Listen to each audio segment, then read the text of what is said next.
L'intégralité de cette conférence débat sur le dialogue social initié par les responsables de la Comilogue. Il y a quelques mois déjà, un reportage faisant état d'une grogne des agents de Prima Service avait été diffusé sur nos antennes. Absent du territoire au moment des faits, l'administrateur de retour au Gabon a tenu à éclairer l'opinion sur cette affaire. Rita Bogondang, Guy Serge Dinzambo.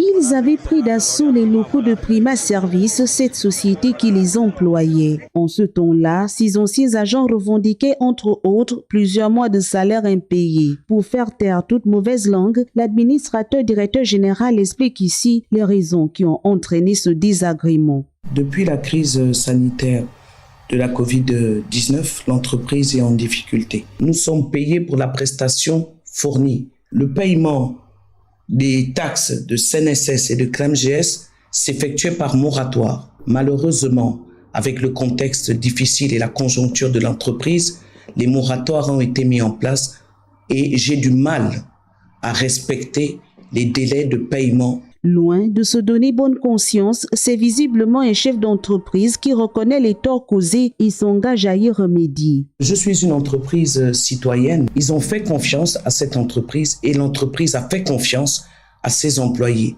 Je me bats pour qu'ils rentrent en possession de leurs droits en faisant appel au pouvoir public depuis plusieurs années. Comme il est écrit au livre de Job 14 au verset 7 à 9, je suis confiante en l'avenir. Cette même foi me permet aujourd'hui de dire à mes salariés d'avoir confiance en moi. Ceci dit, ces ex-agents de Prima Service peuvent donc espérer rentrer en possession de leur dû. Dans tous les cas, c'est le souhait de tous.